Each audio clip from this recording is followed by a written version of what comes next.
Ever wonder why your body breaks into a sweat even when you're not exercising or feeling hot? Well, it's your body's natural way of maintaining a stable internal temperature. You see, the human body is a marvel of biological engineering with its own built-in air conditioning system, sweat. Sweat, a transparent liquid produced by our sweat glands, is composed mainly of water, but also contains trace amounts of minerals, lactic acid, and urea. It's a bit like your body's own sports drink, without the added sugar, of course. But what triggers the production of sweat? It's a process called thermoregulation.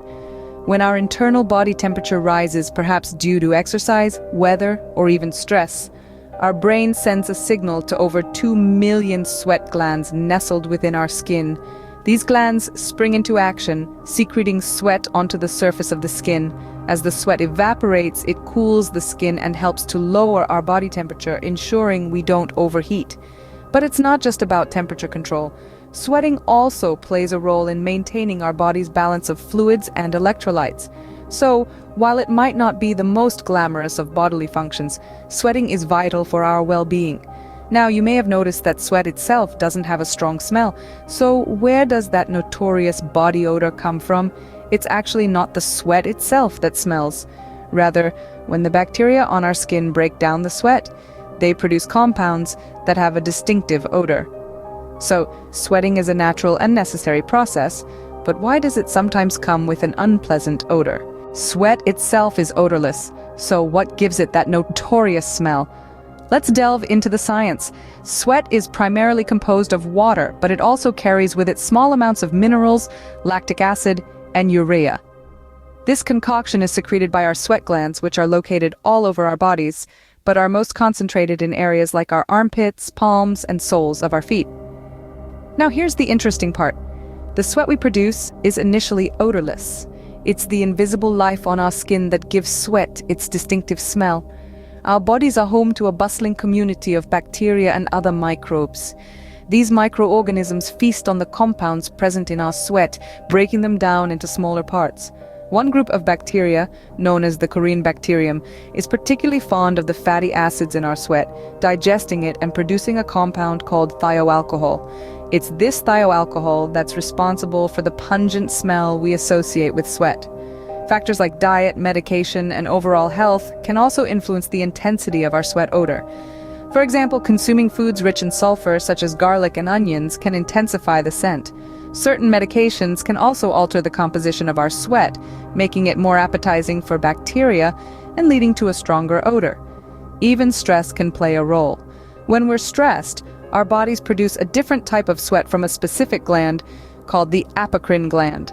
This sweat contains more nutrients for bacteria, resulting in a more potent smell. But don't fret. Sweat and its accompanying odor is a completely natural part of human biology. It's an integral part of our body's cooling mechanism and plays a role in our immune function. While sweat odor can be unpleasant, it's a completely normal part of human biology. But what happens when sweating becomes excessive? Let's explore that in our next scene. Excessive sweating can be more than just a nuisance. It can impact both your physical and mental well-being.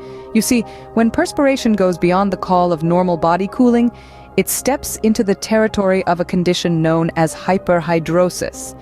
This is the scientific moniker for excessive, often unpredictable sweating, and it's a reality that millions of people worldwide grapple with every day. Now imagine this. You're in a temperate environment and your body decides to break out in a sweat, soaking your clothes and leaving you feeling uncomfortable and self-conscious. That's hyperhydrosis for you, a rather unsolicited guest that doesn't know when to leave. This condition is not limited to the underarms. It can affect the palms, soles, face, and even the entire body, making everyday activities like holding a pen or turning a doorknob a challenge. But that's not all. The impacts of hyperhidrosis extend beyond the physical realm. The constant worry about sweat stains and body odor can take a serious toll on an individual's mental health, leading to social anxiety and reduced self-esteem. It's a silent struggle that often goes unnoticed, but it's a struggle nonetheless. So you might be wondering, what causes this excessive sweating? Well, hyperhidrosis is typically linked to an overactive sympathetic nervous system. That's the part of your nervous system responsible for managing your body's fight or flight response. In some cases, It could also be symptomatic of underlying health conditions like diabetes or hyperthyroidism. Thankfully, we're not powerless against this condition.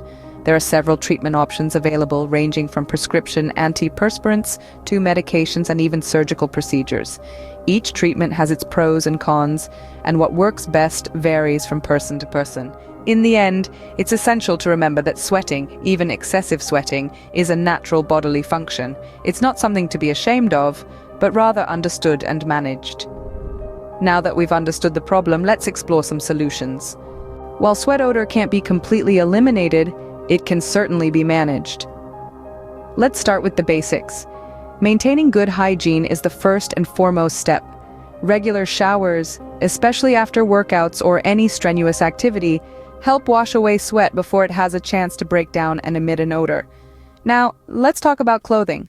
Opting for natural fibers like cotton, which are breathable and allow sweat to evaporate, can greatly reduce the chance of developing an unpleasant smell.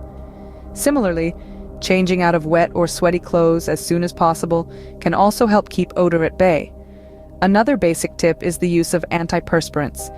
These products work by temporarily blocking your sweat ducts, reducing the amount of perspiration that reaches your skin. This can be particularly helpful for those who sweat more than average.